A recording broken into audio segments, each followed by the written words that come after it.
Hello, everybody listening to the Fair Weather Podcast. It's your boy 2K Suave, representing the Philadelphia Phillies. I got my boy A-Rod, not the real A-Rod, but the fake A-Rod, representing who?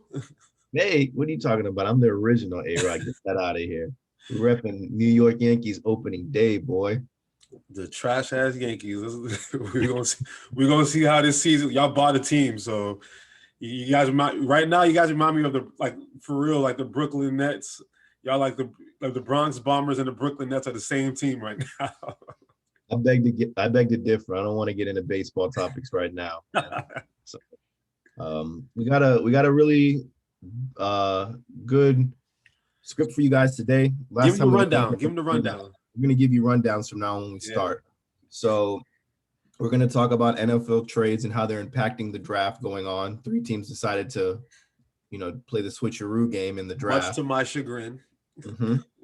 We're going to go over some NBA controversy going on with the buyout market, and then Twitter fingers turn to trigger fingers with KD and Michael Rappaport. Big yikes. And then last, we're gonna have some fun today. I know we do the where'd he go to college a lot, so we're gonna kind of skip on that, and we're gonna go to our take on what our all-time best sports movies are. Since Stephen A. wanted to chime in, we decided we had to make a list too. This is episode 15, so it's a cool number, a nice round whole number. Not round, well, it's a nice number. 15 is a nice number, so we're about to have some fun. Let's do it. All right, man, kick it off. Let's go. Where we starting at? So there were 3 teams leading up to the draft that decided to say, hey, we got to move up, we got to move down. Let's make some trades happen. Mm-hmm. So the 49ers, Dolphins, Eagles shake things up in the draft. The 49ers have now moved up to number 3. The Dolphins have moved to 6 and the Eagles to 12. Is that correct? That is correct. Woo, I just did it off the dome too. So it went in the original trade was the 49ers moved from 12 to 3 and the Dolphins moved from 3 to 12. And then somehow we got tricked into going from 6 to 12. And the Dolphins, so basically the Dolphins made out like bandits. And what's funny is I heard the Eagles wanted to move up to 3 too, and they decided to go back to 12. Thank the Lord we didn't go up to 3, because I already know what that would have meant. Had the Eagles gone up to 3, I mean, for sure we're going to draft a quarterback, and that is not what this draft is for the Philadelphia Eagles right now. We're not drafting a quarterback. I'm already on edge about Howie Roseman. Like I've said it multiple times on this show. I know when we're going through who should we get rid of between Howie, Carson, and Dougie P. I've been on the beating his horse, saying we need to get rid of Howie Roseman because he's a terrible GM. And I don't know what direction we're going in right now, but I'm trying to make the most of it. If that makes any sense. I mean, you want my GM? I'll make a petition to have him go back to Philly. No. See, what the problem that we have is that and it's crazy because I can't stand him. But there's a gentleman that played for the Cowboys that played for us. What is his name? He played for the Cowboys and then he played for the Eagles. He was a cornerback. Do you remember what I'm talking about? Defensive back? Anyway, he said that he was in our locker room and we had like a Super Bowl hangover. And is it Orlando Scandrick? Orlando Scandrick. I can't stand him. Okay, I can't stand him. But he's been on every team but the Giants in the NFC. Exactly. I honestly can't stand him. But he was right. Like you can tell that all these GMs and execs were sitting on their high horse thinking, "Oh yeah, we did that.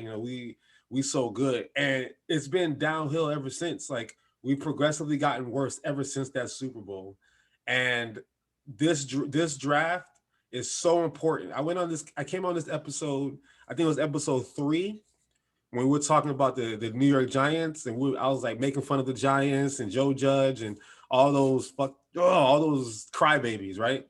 Yeah. Right now, the Giants look 40 times better than us, and I feel like I've been cursed for making fun of the Joe Judge and the Giants. They got Kenny Galladay, they got Dory Jackson, they re-signed your boy the former Jet.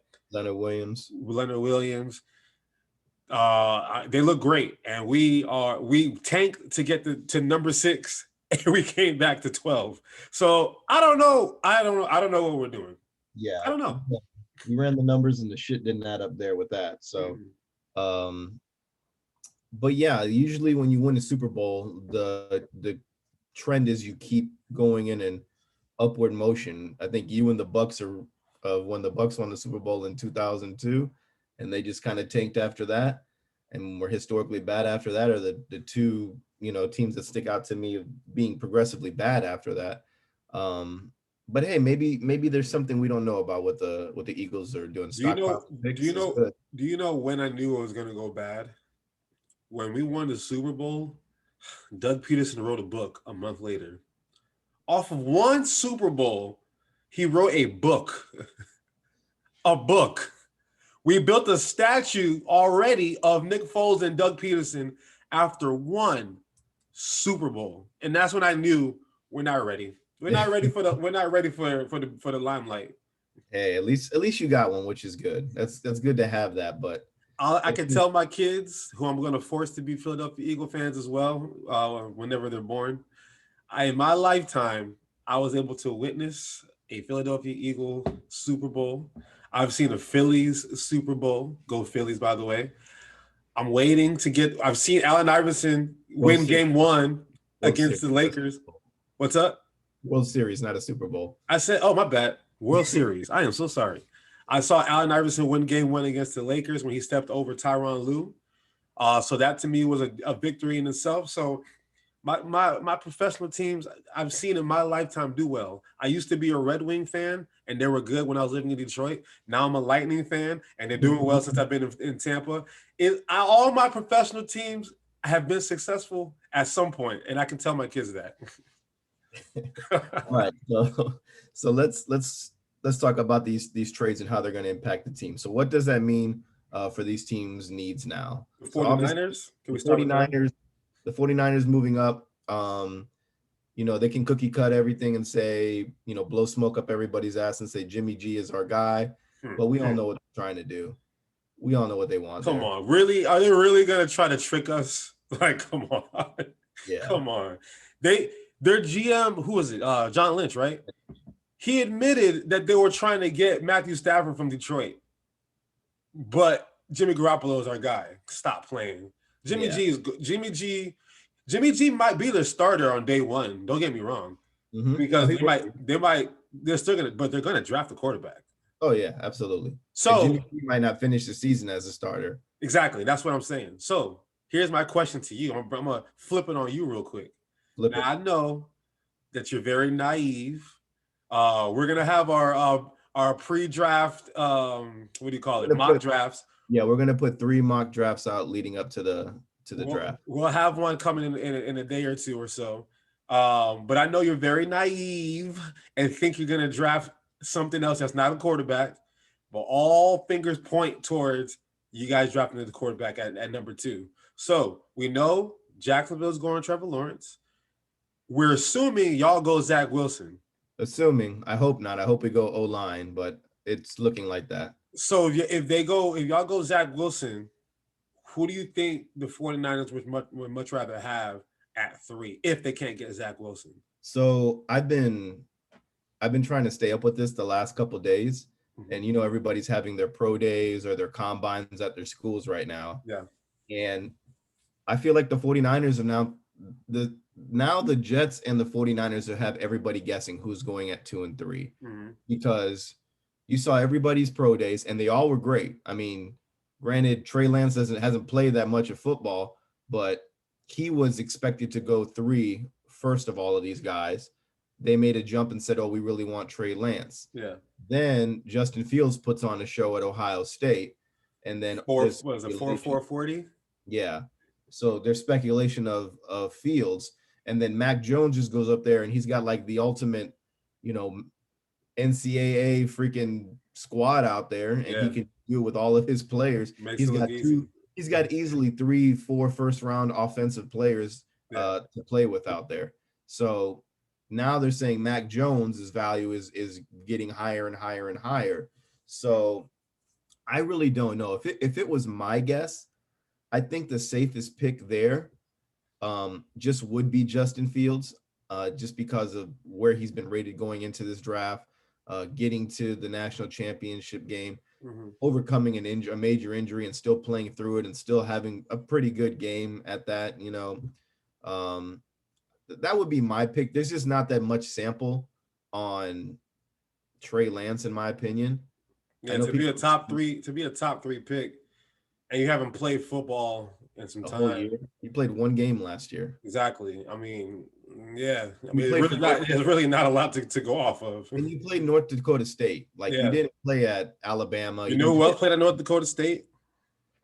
He's not on your team anymore, so don't worry about it. But I was hearing that we like Trey Lance, and I was like, well, here we go. We're going to replace North Dakota State with North Dakota State. What are we doing? Hey, man, I get it. And then my last argument for Mac Jones is just he has a great offense to work around. So he's set up for, success there at Alabama. Correct. But when you put him on a shit team, can he make that happen? So my guess would be a Justin Fields. That would be my guy if I were the 49ers, who I would take. But, all cards are off the table. I'm praying they get Zach Wilson. Like, I want that. This is what I'm going to ask you. We're gonna be not naive, okay? You guys are drafting the quarterback, okay? Who would you? And I was listening to other people talk, and people are saying that they should hold on to Darnold and draft a tackle, or go draft Jamar Chase or something. But if you have to draft a quarterback that's not named Trevor Lawrence, who would you rather have out of those guys? Me, I just don't want to ruin their careers. That's it. But if you have to draft a quarterback, if I had to, I'd stick with Zach Wilson. Okay. I don't like any of them, to be honest with you. I really don't. Really? Yeah. No, I'm not. This happens every year with quarterbacks. They'll overlook quarterbacks and they'll draft quarterbacks and they'll put them into situations that are just not bad, and then they get lost in the system. Y'all did it with Sam.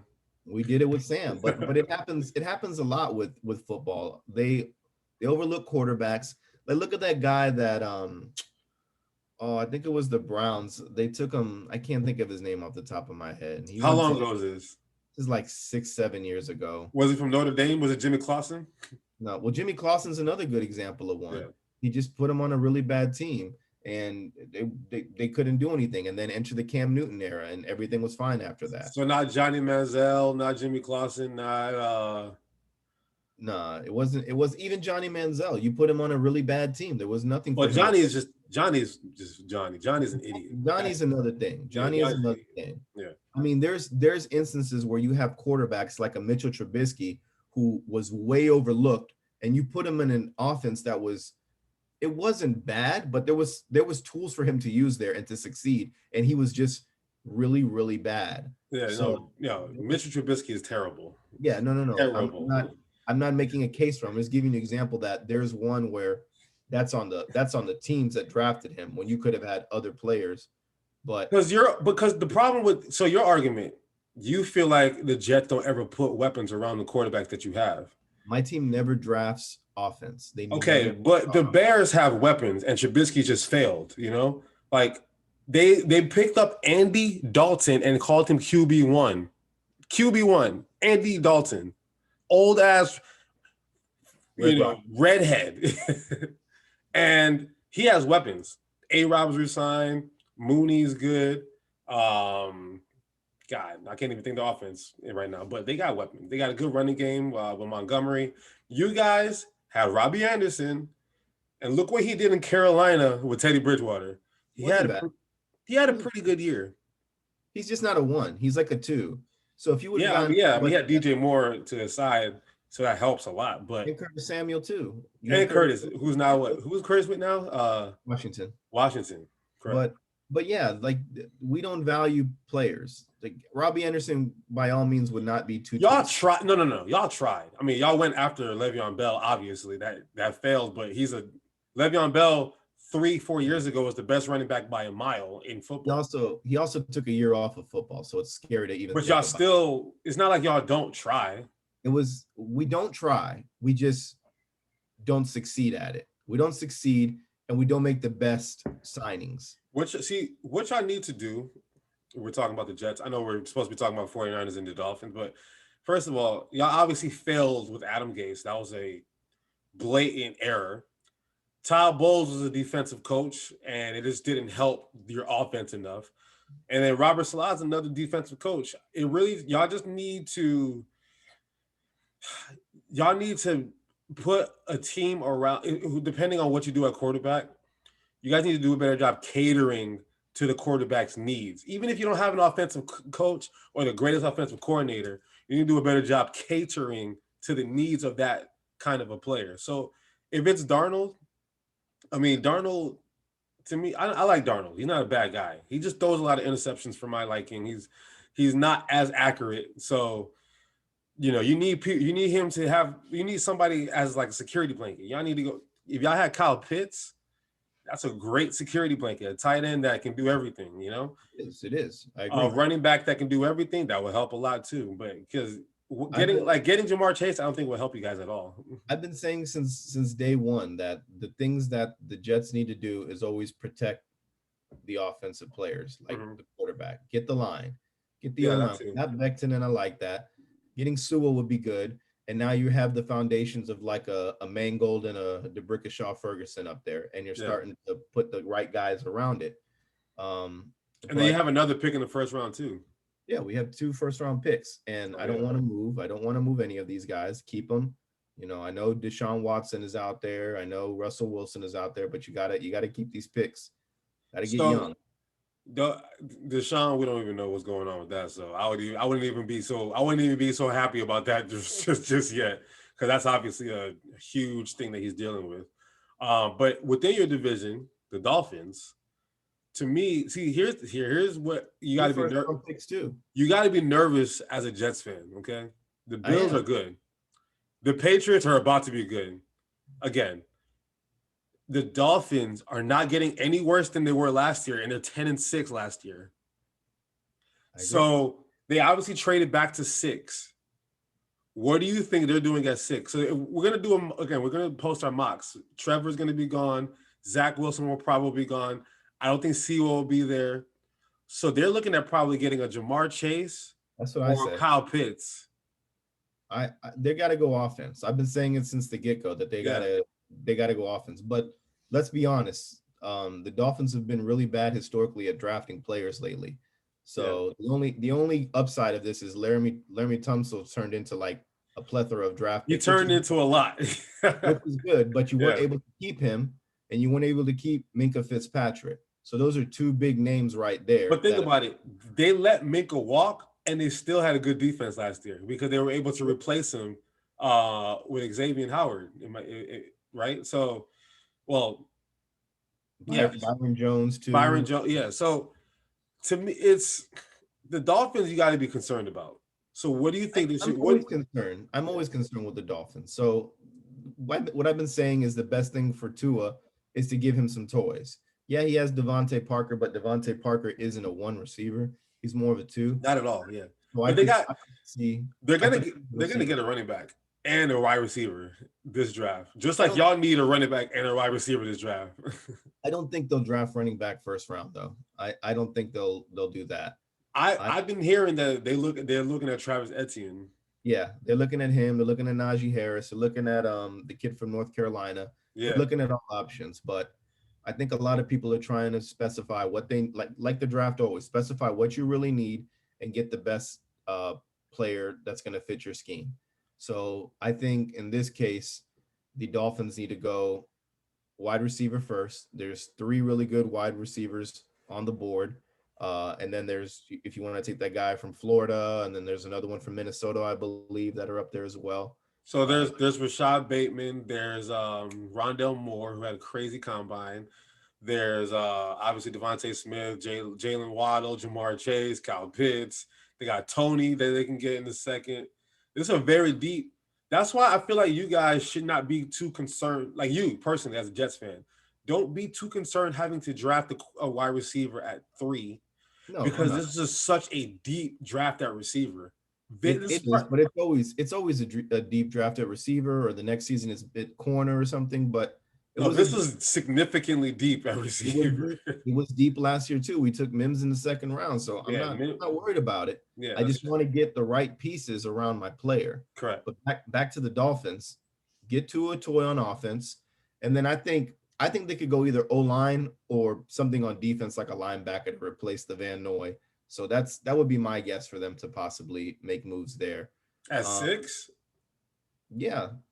I don't think they'll go linebacker. They got 2 first-round picks. I know. Well, yeah, the second pick, they'll probably the second one. Yeah, the second pick is going to be an offensive weapon. First pick has to be the best offensive weapon available, in my opinion, which is either Pitts or Jamar Chase. Yeah, I agree. It's going to be one of those guys. And then the next pick, I'm saying down the road, is going to be some type of linebacker there that'll be going to the team. You know what will stress me out?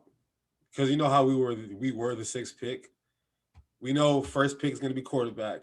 We're assuming second pick is going to be quarterback, and third pick will be quarterback. Correct? Yeah. 4 is who's 4? The Bengals or where's Bengals? So 4 is the Bengals. Now they should go get Sewell if he's available to protect Joe Burrow, who's coming off an ACL injury. But Joe Burrow has been pushing for Jamar Chase. He has been, and they've been linked to Kyle Pitts too, man. Could you? So you know what the Eagles could use if we were still the 6th pick? If somehow no, the Falcons are 4. The Falcons are 4. The Bengals are 5. That's right. Yeah. The Falcons. So if Sewell's there at 4, I don't see them not picking Sewell. But if somehow Sewell slips to like the 6th pick and the Dolphins can get him at 6, my heart will fall out of my body, because we could use, like, as much as I want Kyle Pitts or Jamar Chase, if we can get Penei Sewell, you would not hear a peep out of me. I will literally go drink a bottle of champagne to the face, because why? Our offensive line is aging, and we need somebody like him. Like, we don't have anybody that, like, what's his name? Brandon Brooks, Lane Johnson, and Kelsey are all in their 30s. Mm-hmm. And then we screwed up on Andre Dillard. Siamalu's not good, and I don't even think we have him anymore. Our left side is so compromised right now.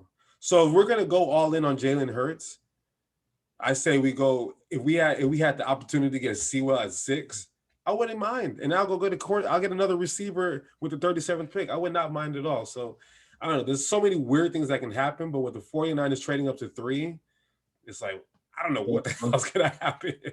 Yeah, it messes everything up. Yeah. We could see 4 quarterbacks go with the first 4 picks, which is crazy too. Who would be the 4th? The Falcons could take a quarterback. They're getting old there. They're linked to a quarterback. I don't think they will, but I think if they were going to get a quarterback, it would have been Fields. I don't think Fields is going to make it past 3. They're not going to draft Trey Lance. I think Trey Lance is going to go 3. I hate to say it. I really think. You think Trey Lance will go 3? I don't think he should, but I think he will. Over Fields? Did you see Fields? He looked pretty good. He's 4.40. He played at Ohio State, real competition. He smashed Clemson in the playoffs. I agree with everything you say. I'm just looking at what people are looking at and what mock drafts are saying, and everybody is for some reason very high on Trey Lance. I'm not sold on the guy. I told you one game. No. I watched his pro day. Trey Lance is nice. Like, he's got arm. I wish I didn't watch that pro day, because to me he's probably already better than my quarterback. God, I already forgot his name. I'm terrible. Hurts to say that. Jalen Hurts. God.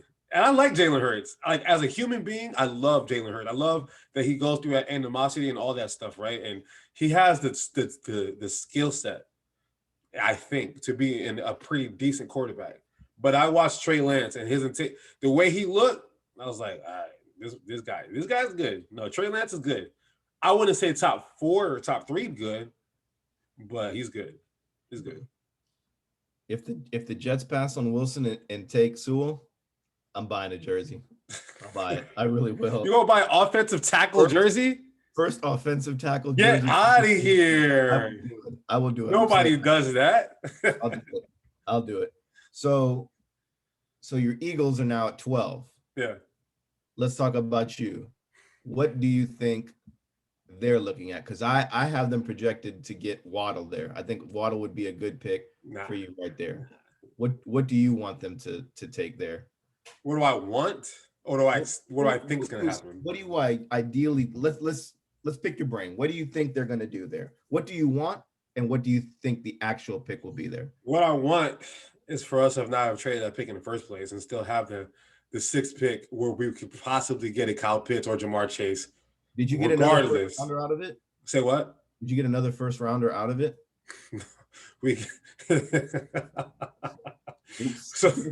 So we traded down from 6 to 12. We got third or fourth round pick this year as well. And then we have now next year's first, maybe next year's second. I don't remember. I have to double check. I don't like to be wrong. Let's look. We don't have another first this year. I know we only have. I know that. We only have one first round pick. So we got the 6. We went from 6 to 12. We got a fourth round pick out of it, and then we have the Dolphins 2022 first round pick. Okay, so you got 2 first round picks. So overall, we accumulated on a lot of picks. We look like OKC Thunder of the NBA. Like we got picks. The problem is who's picking these players? It's Howie Roseman. I don't trust Howie Roseman to make any right decision. Okay, I've been beating this dead horse for years now. Well, months now. We drafted JJ Arcega-Whiteside over DK Metcalf. We drafted JJ Arcega-Whiteside over DK Metcalf. We played DK Metcalf twice, and he's destroyed us twice because of that. We followed that up by drafting Jalen Reagor over Justin Jefferson, who I thought should have won Offensive Rookie of the Year. I will repeat. We followed that by drafting Jalen. No offense. I like you, Jalen. You're a cool guy. You humble. His dad played for the Eagles. It's a legacy thing. It's cool. But we drafted Jalen Reagor over Justin Jefferson. So we can acquire as many picks as we want. Why the hell should I trust Howie Roseman to be our general manager to pick the right players? I don't trust him at all. So what do I think we're going to do at 12? We'll probably do some dumb shit and draft like Kyle Trask, the quarterback from Florida, because we're so innovative and we're smart, right? Realistically, what I think could possibly happen, honestly, though, because we have needs throughout both sides of the football. We have needs on offensive line, linebacker, secondary, skill position receiver. There's a lot of needs. And maybe quarterback. We don't know what we have with Jalen Hurts, okay? I think first round, if Devontae Smith is there, we're going to draft him. I wanted Devontae when we first got the 6th pick. I said we were tanking for Devontae Smith anyway, right? Somehow he slipped. People are so concerned about his frame. He's in college. He's 21, 22 max? He's in college. When you get to the NFL, they give you an NFL diet. You're making millions of dollars now. You're on an NFL diet. He will go from 170 to 185 overnight. And he'll be 190 before you know it. So I'm not concerned about his frame whatsoever. So if Devontae Smith is there at 12, it would be foolish not to draft him. Like foolish. And I don't think Howie Roseman wants that heat.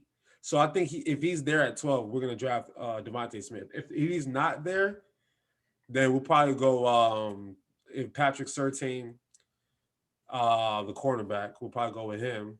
And then in the second round, we'll probably go get a receiver. We've been looking at Tony from Florida, their receiver that played at Florida. We were looking at Terrace Marshall at LSU, who also ran a 4.38, just like Jamar Chase, if I'm not mistaken. And he looked good at his pro day too. So if Howie Roseman wants to keep his job and keep me happy, he either goes Devontae Smith in a corner in the second round, or if Devontae Smith is not there, only if Devontae Smith is not there. Jalen Waddle, I don't know. I'm not 100%. I don't know how I feel about Jalen Waddle for some reason. I don't know. For some reason, I prefer us to get Devontae Smith over Jalen Waddle. Some mocks have Waddle going higher than Smith, which is crazy. Which I understand, but this dude just won when have you ever seen a receiver win Heisman? There's a reason for that. He's that good. As small as people think he is as far as his frame, and not as fast as everybody else say that he is, he still had 20 plus touchdowns and was the Heisman winners for a reason. And so Devontae Smith is there at 12. Why the hell will we not draft him? And don't get me wrong, like I like Waddle's heart to play in the national championship, but bro, that was dumb. That was dumb. That was just dumb. That was dumb. Like that kind of hurts me on his character a little bit, just to say I'm gonna draft a guy that could potentially tell me that he's all, rolling. I'm good. I could play. The dude limped onto the field and then limped off the field. Yeah, he didn't look good. We've got draft boards coming. We'll have 3 of them before the draft. They're going to be changing, obviously, with what news comes in. So stay on the lookout for that. So let's go NBA now. There's a whole lot of controversy going on in the NBA. The Nets are getting better by the day. The Lakers just signed Drummond. The buyout market is amongst us. Players are getting bought out. Griffin 1, Drummond, Aldridge, Gorgie Dang, Jeff Teague, all finding homes. Then there's also speculation about other players that could get bought out. The Otto Porters, the Austin Rivers. I think Austin Rivers already got bought out, but is looking for employment. There's a whole lot of guys that could get bought out. Mm-hmm. So there's an intriguing conversation with a GM who was saying that this puts small market teams that are in the hunt for the playoffs at a disadvantage. And he's asking for there to be reform on the way the buyout market works, because basically you just get bought out and you say, well, I'm just going to finish the season on a minimum with the best team in the NBA, or a team that's looking like they're going to win it all, mm-hmm. i.e. the Brooklyn Nets. And my boy, who I think is just the same person as me, just a little bit older, Stephen A. Smith, who we see eye to eye on every topic in sports, said it best, that he's lost respect for Blake Griffin and LaMarcus Aldridge, for who used to be cornerstone pieces for an offense, to take bench roles basically to win a championship. And Kevin Durant is doing it again with a heavily, artillery type of team. Like, you don't need to see this. Like, you've done it already. I feel like basketball now, like you say it all the time, you're going to beat a 36-year-old man. So it's like everybody gearing up to beat LeBron James. Gearing up to do it. So do you agree with what this GM is saying? Do you think the buyout market really is bad kind of for the NBA? And do you think it deserves some type of reform? Like, do you think players in the buyout market, teams should be only entitled to take like maybe 1 or 2 players, as opposed to everybody jumping ship and then, oh, I've been there the entire season, now I'm going to get cut because Blake Griffin got there type of move? What I feel about the Brooklyn Nets and what I feel about the buyout market are not the same, because 2 things can be true, how I see things, okay? Am I happy that Brooklyn did all this stuff? Absolutely not. I am a Sixers fan first, and that's our number 1 competition is the Brooklyn Nets, okay? And I don't want to see Brooklyn beat us, but I already expected Brooklyn to beat us, but now it's like, well, damn, how much more help do y'all need, right? Agree. And then I'm a LeBron James fan second, and I'm like, damn, how much help do y'all need to beat LeBron James, right? But is the buyout market bad? No, I don't think it's bad, because if you have a Blake Griffin or LaMarcus Aldridge and Andre Drummond, and your team is so trash still, and the best option that you can make financially, instead of keep paying these players to buy them out, hoping that they don't take the whole salary so they can go be theoretically a free agent. That's your prerogative. That is your prerogative as a team that you have former All-Star, maybe Hall of Famer Blake Griffin, former All-Star, maybe Hall of Famer Marcus Aldridge, former All-Star Drummond, former All-Star whomever else you want to mention that's been bought out in the last, how many years? Dwayne Wade was once bought out of his contract. You know what I mean? Like, these things happen, right? Once you're bought out of your contract, you are a free agent. Okay. Now, do I like to see competition in the NBA? I love it. I'm happy. Like, I look at the East, Brooklyn aside, if they didn't go crazy, right? Brooklyn's good. Philly's good. Miami got better with Victor Oladipo. The Bucks are good. The Bulls got better. The Knicks are decent. Like, I like competition. Don't get me wrong, right? But what is the difference if they would have traded Blake Griffin to the Brooklyn Nets for a second-round draft pick? Nobody would say nothing because it's the GM that did that decision. If they would have traded Drummond to the Lakers for a second-round draft pick in 2027, nobody would say anything because the GM did it. But if the GM said, I'm going to buy you out, go pick wherever you want to pick, I'm a free agent, right? I'm 35, 36, 37 years old. Why would I sign with the Memphis Grizzlies when I can go play with Brooklyn, LA Clippers, LA Lakers, or the Sixers, or Milwaukee? When I know these 4 or 5 teams will probably be in the finals, I'm 35, 36. I don't fault them for wanting to do what they did. Is it annoying? Sometimes. But if, as a Knicks fan, right? If the Knicks were in, like, right there, and Blake Griffin and LaMarcus Aldridge and whoever else was like, I'm gonna go play with the Knicks. You wouldn't say nothing. I know. Because your team got better. Now, for the case for the small market team, if you suck, you suck. Whether you're a small market or a big market. All these buyouts don't go play for the Knicks. And the Knicks are the biggest market in all of professional sports. Correct? It's Knicks, Yankees, Manchester United, like, y'all, top 5 Cowboys, top 5, top 6 of the highest grossing franchises in professional sports. Ain't nobody signing with the Knicks. That's not, and you're a big market team. Yeah. You're going to sign as a free agent to go play with the team that makes the most sense for you at 35, 36, 34, 33. You know, it just makes sense. It's a remainder of the season deal. Why would you, like, if it's if it's March, right? Why would you go to the last place team instead of going to the first place team? It's common sense. Yeah, and that's my argument too. I agree with you on everything you're saying. Like, you're giving up, your rights to play for a team. I shouldn't say your rights, your contract to play for a team, and to pursue employment somewhere else. Right. Now it's up to you on what you want to do. Do you want to sign a long-term deal somewhere else?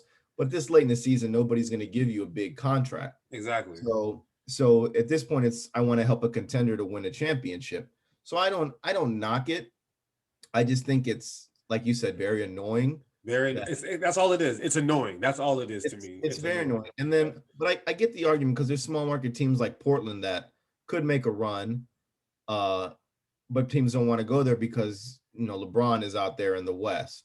Kawhi is out there in the West. So now that Clippers team that had no bench could eventually get filled up, which I still don't think will happen. Bring Boogie Cousins. Because Boogie going to be there. But think about it. Bring a lot of techs over there. But think about it. What is the difference of a GM sending a player there and acquiring a second-round pick in 2029? Or a player just saying, all right, I'm free. I can go sign wherever I want. There's no difference at all.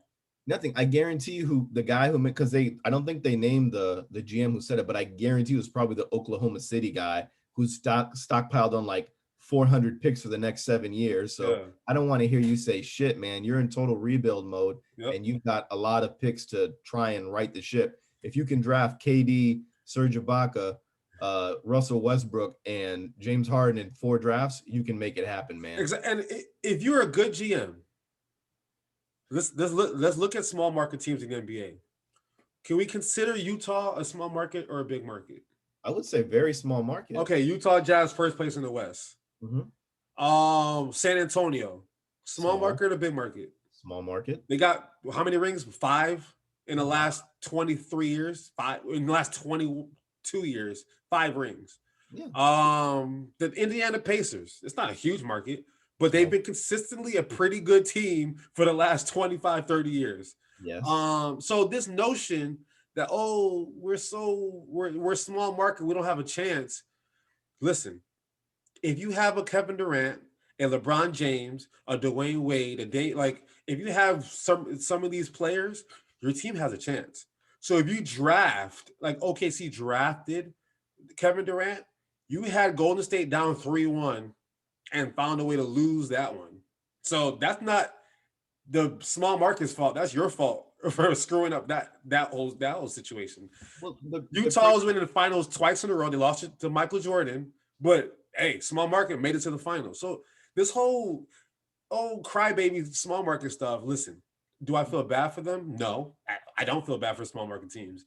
Ja Morant is in Memphis. Build around Ja Morant. Damian Lillard's in Portland. I don't consider that a small market. Build around Damian Lillard. Like you have Zion Williamson in New Orleans. Build around him. Do a better job building around your stars. But the crazy thing is these small market teams. Like I kind of don't want to hear them bitch because people invest in those teams. Like look at the Cavaliers. Cleveland is a very small market team. I don't give a fuck. Cleveland. And you drafted one of the biggest sports players, icons ever. Exactly. And he was there for most of his career. Yeah, he won y'all 1 or 2 in Cleveland. He won one. He won 1 in Cleveland. He went to the finals at 22 and 07. Mm-hmm. Small market team, 22-year-old superstar, took him to the finals. Went to Miami, big market, and it came back to bring y'all a championship. Stop crying. Yeah. So stop crying. But look at all the like that Chinese organization that put in money for them, pumping money in. There's money coming in. Yeah. Usher investing in it. Correct. A whole bunch of different companies just investing in these small market teams. Justin Timberlake got money in for the Memphis Grizzlies. Yeah.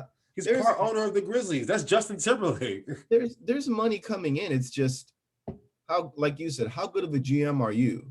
Exactly. How can you make things better for your organization? Exactly. Just because you bought out Blake Griffin and you let him walk, you're hurting his chances of winning a championship in Detroit. You didn't make that team better. Correct. You didn't bring him anything. You didn't assess your talent properly. Yeah, you have to assess your talent. So I'm not okay. I mean, I'm okay with the buyout market.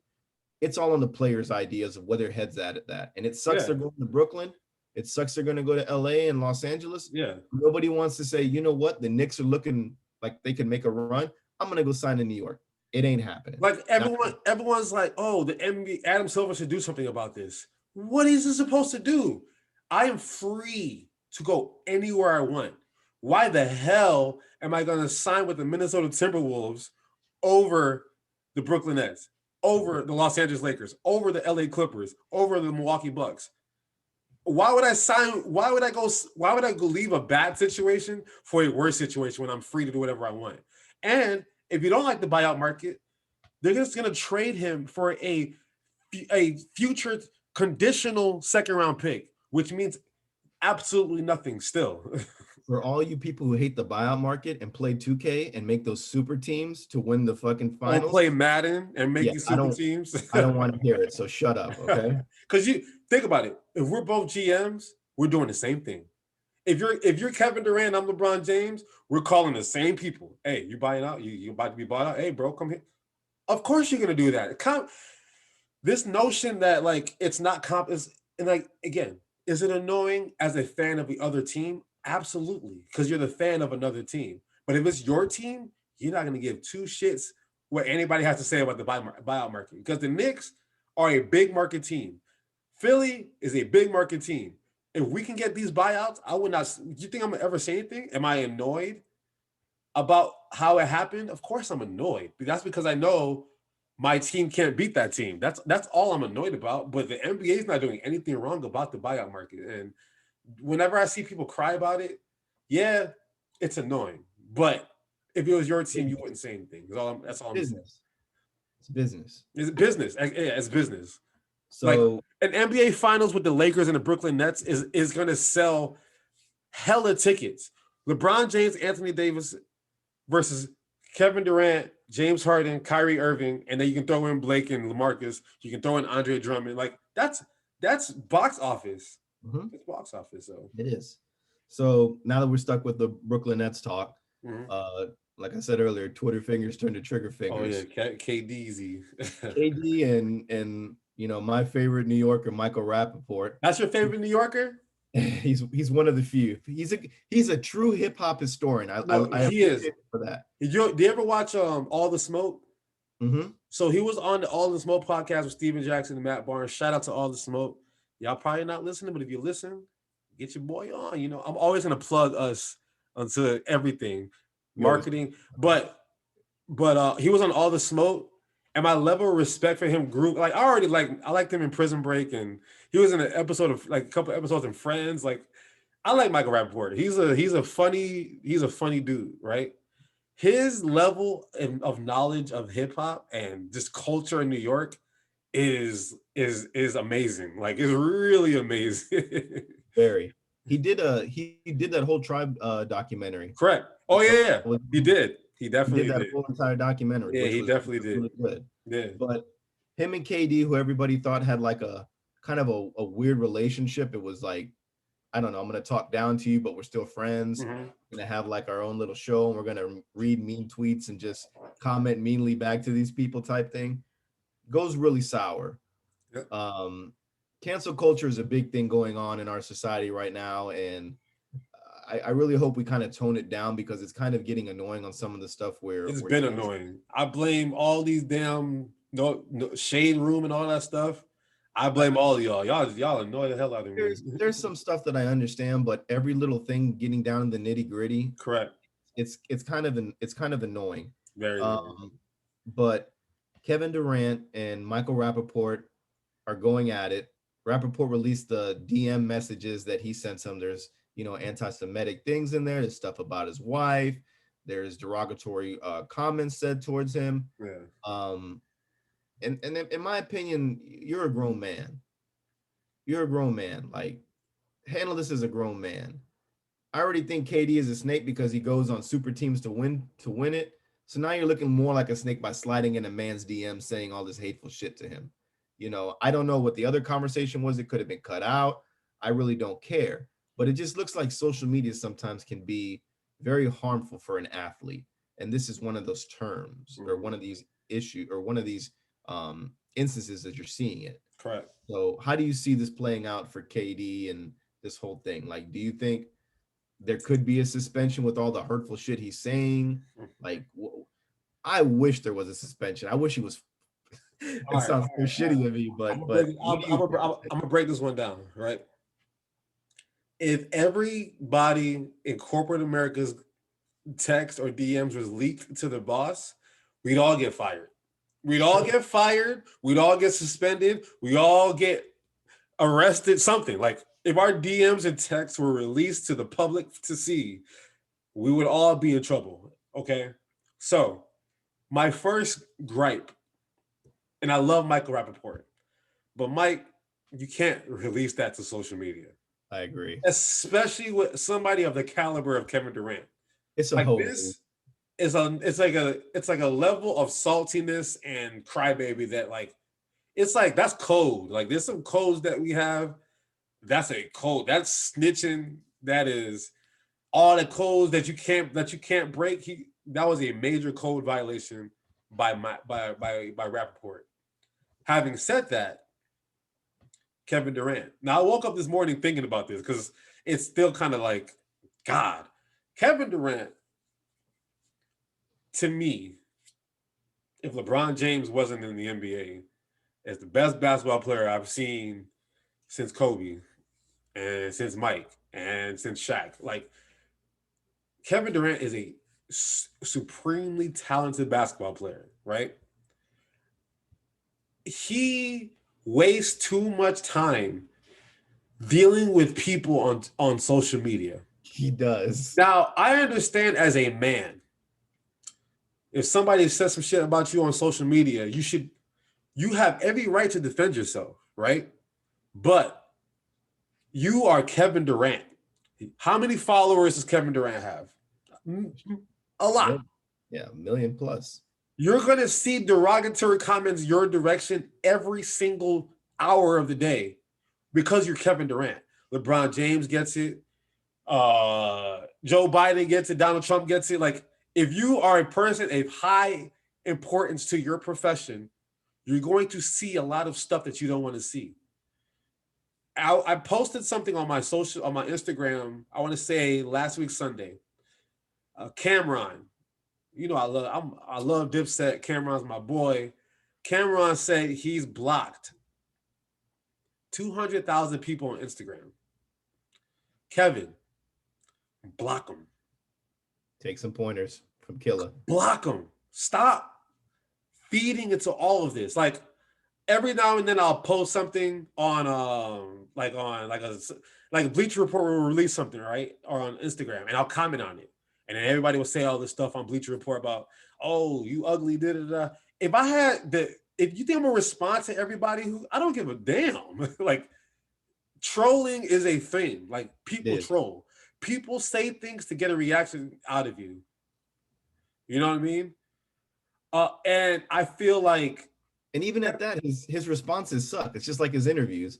Like, they dogged him for something they did. And he's like, or it was Steve Kerr said something about him. He was like, wow, that's crazy. Yeah. Like, come on, man. But listen, take the Marshawn Lynch approach. I'm thankful. Like, what Marshawn Lynch does, why do we praise Marshawn Lynch, but when Kevin Durant does the same thing, we don't praise him? It's because he'll do that in an interview, but on social media, he's talking all this mess.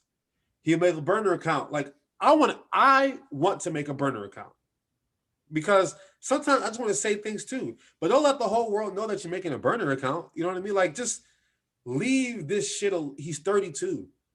He's not a kid. He's a grown ass man. And I know Michael Rappaport just asked him, yo, why about his interview he did on TNT, right? Bro, just be like, just laugh. Like, okay. Like, okay, cool. Like let that shit go. You know what I mean? So I feel like Durant, for as great, like, if it was Kevin Durant, some random ass dude that plays overseas in Europe because he couldn't cut it in the NBA, and people on your thing, cool, whatever. No one cares. You're Kevin Durant. Everything that you say is going to be publicized. Exactly. Let that shit go. It doesn't make any sense. And even at that, you're an adult. Yeah. You know, you don't need TikTok. You don't need none of that stuff. I get the Instagram, the Facebook, whatever. That's cool. Yeah. But like you said, you're in the public's eye. You're one of the best players in the NBA. You've got your following. You've got your fans. You've got all of that. You got rings. You got Finals MVP. You got regular season MVP. You got scoring titles. You're a Hall of Famer. What are you doing arguing with a C-grade shit talker? Like, yo, it's Michael Rappaport. Nobody big either. I know. It's Michael Rappaport. You know his job is to talk shit. That is how his comedy blew up, because he's a great shit talker. Mm-hmm. If you take it to the levels of threatening his wife, spitting in his mouth or whatever he said, anti-Semitic, homophobic stuff, you have a problem. Like, your sensitivity is way too high. Like me, maybe I'm just cut. I was born different and I'm cut different. I don't pay people no mind. I really don't care what people say, because words is words. Like, unless you directly threaten like somebody close to me or my life or something, okay, I'm gonna come back at you. But if you say some dumb shit like, yo, your shoes is ugly today, like, okay, whatever, bro. I don't give a fuck. Like, I don't care. And I feel like he takes everything way too personally. Like, if people say you trash at basketball, bro, you're going to respond to that? Are you really going to respond to that? Look, I'm Kevin Durant, and I'm going to respond to this dumbass saying I'm trash at basketball. LeBron James, do you think LeBron James replies to everybody, oh, he got this Mickey Mouse ring, he's not really good? Like, you think LeBron James gives a damn about people say every time LeBron James posts something, go look at his comment. They say some shit about China all the time. You think he cares what Mike Frazier that lives in Memphis, Tennessee is tweeting from his basement? Come on now. Like, come on. Yeah, Durant, man. I like you. I know people want to call him a snake. Listen, should he have went to Golden State? That was a snake move, but fuck, like, can you blame him? Can you blame him? Exactly. Like, people get on LeBron for doing the decision. He rose $2 million for the Boys and Girls Club. Yeah. Like, people are always trying to find a way to tear you down. If you let that get to your head, yo, block them. Go on a social media cleanse, do something.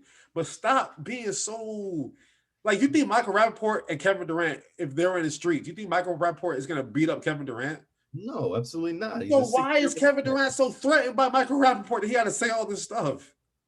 Come on now, like, bro, calm that shit down, bro. It's whack. Grow up, people. Come on, you're better than this, man. So let's wrap up our show. We usually do where he go to college, but we're gonna take a break from that, and we're gonna pick our all-time best movies. You want to do top five? Top five. All right. Why are we doing this? Stephen A decided to do it on ESPN, and we really like the segment. So we want to try. First of all, what do we think about Stephen A? Do you remember what his list was? I don't have it. If you want to pull it up, that'd be great. I'm pulling it up for you right now. So first was Any Given Sunday. I know that. So right. So you know why I wanted to do this segment? So my girl saw the list and she was like, "Oh, hell no," right? She's a sports movie fan. She likes that stuff, right? And I looked at that list. I was like, "Yo, this dude is wilding right now." So Stephen A. Smith, 1 through 5, okay? His number 1 movie was Any Given Sunday. His number 2 was Friday Night Lights. Number 3, A League of Their Own. Number 4, Rocky 3 specifically. And then number 5, he couldn't even pick a number 5. He had Remember the Titans, Love and Basketball, and He Got Game tied for 5th. So, we normally do 5 people of where he played in college. We're not doing that today. We're doing our top 5 sports movies of all time. I'm gonna let A-Rod take it off. What you got, bro? You want like my top 5 or just like in order or just? I want your top 5 in order. Okay. We're gonna get messy today. Okay. So at 5, this was one of my favorite movies growing up. I'm a baseball player. I played baseball. I loved it. So I'm putting Sandlot at 5. Okay. At 4, I'm going to put Remember the Titans. Okay. At 3, I got a love for basketball. I love Jesus of the Playground. Okay. He Got Game is such a really, really good movie about, the sport of basketball and a father's love for his kid. Correct. So He Got Game. This is a movie that's overlooked, and I think it's one that a lot of people should watch who love sports and are in small markets and think that Moneyball thing works. I'm throwing Moneyball at 2. Wow, your top 5. Wow, I like Moneyball. That's my name in a fantasy baseball chat. I love Moneyball. Like, I love that movie. Moneyball is a very, very good movie. Wow. Okay. And my last, I'm sorry, Stephen A., but I'm not even putting Any Given Sunday as my first one. I'm really going to put Friday Night Lights as my first one. Okay. Because it shows the perfect scenario of how Texas covets football over children's progression in the state. Absolutely. And that's such a good movie. It's such a good movie. Okay. This list was hard for me. It was hard for me too. I like your list. I do like your list. Don't get me wrong. But I have other things, like I had A League of Their Own on here too, which is another great movie. It's in my top 10. Yeah. Any Given Sunday. Like, I have a lot of movies on here that even say. Okay. Now, what is the criteria of a sports movie? I want to know what is your criteria as a sports movie? Field of Dreams is not a sports movie. Okay. So people who think that's a sports movie, it is not. The Field of Dreams is not. The premise has to be something involved with the sport. Like, that's the main topic of the movie. Okay. So, Raging Bull, another great movie in my top 10. It's about a boxer and, all the crazy shit he goes through. You just can't say like, I don't know, fucking Jarhead and one of the guys and there was like a high school football. Okay, all right, all right. You know So what I'm saying? for And the give a little reason why you picked it too. for the purpose of my list, I'm going to purposely leave this specific movie off because me and my girl, we had a conversation about this, and I think it's a sports movie. She doesn't think it's a sports movie. So it doesn't make the cut. I'm going to purposely leave it off. It's my favorite movie of all time. So it doesn't make the cut. It's Space Jam, okay? Space Okay. Jam is my favorite movie of all time. So when people ask me about Michael Jordan, I would never, ever, ever in my life say LeBron James is better than Michael Jordan. I always say he's 1A or 1B, and that's cool. But Michael Jordan is a mythical creature to me. Like I genuinely thought Michael Jordan was not a human being, right? So I see Michael Jordan as a superhero that's literally saved the world because of his basketball ability. I would say it's a sports movie with comedy and entertainment, like all in it as well. I want it to be my number one, right? So, but for the purpose of this specific list, that's my number one overall favorite movie of all time, and I'm going to just purposely leave that movie out. Okay, I'm gonna leave it out just for kicks and giggles. I'm gonna give you like specific. Wow, this was a sports movie. Like that's a Looney Tune cartoon and Michael Jordan. So I can understand why people would assume that I can't make that a sports movie. Okay. Okay, I got you on that. So I don't know if I'm gonna do 1 through 5 or 5 through 1. I'm gonna start with 1 through 5. Okay. Okay. So 1 and 2 are interchangeable to me because it really just depends on my mood. Okay. Friday Night Lights and Remember the Titans. So when I played football for a little bit in high school, and because of that movie, it made me see football so differently. Like football in Texas is literally a professional sport. They sell out Cowboy Stadium to go watch high school football in Texas. So, and then you watch that movie, if you haven't seen it, you're missing out. Friday Night Lights and Remember the Titans, the cultural racism and all that stuff that happened to Remember the Titans. It's like you can't. That's a not miss movie. And when he said, when coach on the sideline defensive coordinator was like, and make sure you don't give them another yard on this play. And today they're gonna remember the day they played the Titans. Ooh, I got goosebumps, right? Yo, you know what gave me goosebumps is when he threw the banana at him. Yeah. I was like, yes. So those two, Remember the Titans, Friday Night Lights, interchangeable. Okay. Number 3, I got Coach Carter. Good movie. Other message movie. Like basketball is my first love. Before anything, it was always basketball. That was my first love. Before I loved Alicia Keys, Topanga from Boy Meets World. Before I love everything, it was basketball. So basketball was my first love. Coach Carter to me represented something like Timo Cruz and all these people. I love Coach Carter. I love Samuel Jackson. So I got that as my number 3. Now the list after that is tough. I wanted to put The Sandlot. I couldn't put The Sandlot. Okay. So I looked at some of the Rocky movies because he put Rocky 3. I honestly really like Rocky 1. So for the thing of Philly that I have about Philly, I gotta have Rocky in my top 5. It's either 4. It's either 4 or 5. I haven't decided yet. But I had to have a boxing movie. Ali was good. Hurricane was good. Hurricane was really good, but I feel like that wasn't around sports. It wasn't exactly. So if I have to put a boxing movie in there, to me it just had. I mean, The Fighter was good. Cinderella Man is good. Cinderella Man was good. There's a lot of good boxing movies. Raging Bull is good. There's so many good ones. Exactly. So there's a lot of boxing movies I could have put in there, but to me, I had to put Rocky, just Rocky 1. Now, my last one. I went through some movies that I really liked a lot. Invincible, because it was the Philadelphia Eagles movie with Mark Wahlberg. I thought about that. I couldn't do that. What's that movie? What was that movie with Tony Danza where he was like the kicker? He tried out to be like the kicker for the Eagles. No, He tried. Wait, what? What movie is that?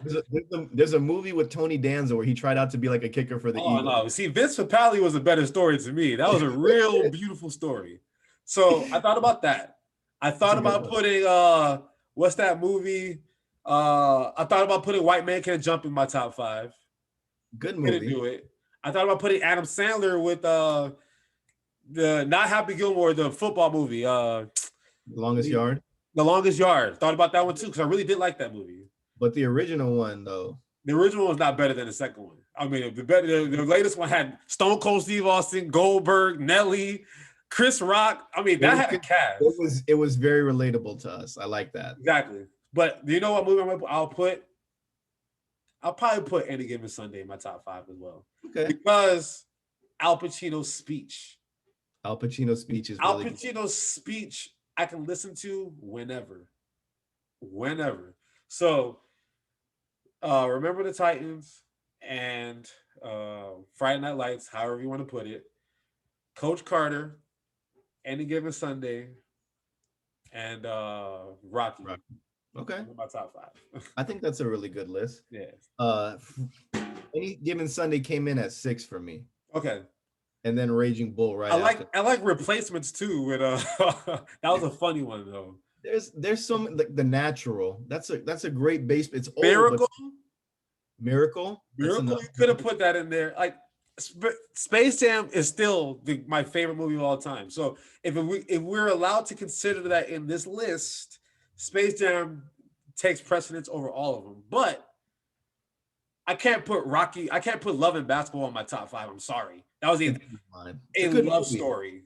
It is. It's a good movie though. Jesus Shuttlesworth. I thought about that one. Above the Rim.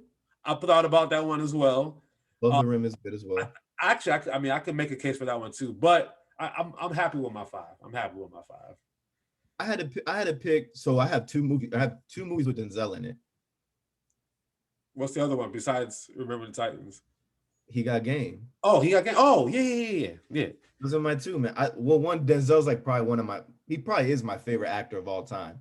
But you think Denzel? Who would you? Never mind. We're not gonna have this discussion today. You know what movie I've never seen?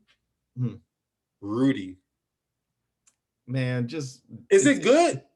It's a good movie. I don't like Notre Dame, so I made it a purpose as a kid to never watch that movie. I don't like it either, but for like the tryhards that work hard to try and be on a football team, and it's a good story, but you know, it's just like it's like a Midwestern movie. Midwesterners just love that movie. I'm from the Midwest. I'm from Detroit, but I'm a Michigan fan first. Yeah, I'm a Michigan fan first. Anything to do with Notre Dame, I didn't want no parts of.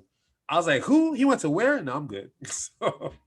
Yeah, man. There's just a lot like Blue Chips. You know, you got to see Shaq and. Have you ever watched Hoop Dreams? That documentary one. So that was the number one. I looked on like a bunch of websites and they said that was the greatest sports movie ever. But it's a doc. It's a doc. That's the difference. Really good. If it wasn't a doc, I put that in my. Hoop Dreams was amazing to me. Like it was beautiful. But I decided not to put it in my top 5. I love Hoop Dreams a lot. Hoosiers is another good one too. I mean, there's so many movies. But like.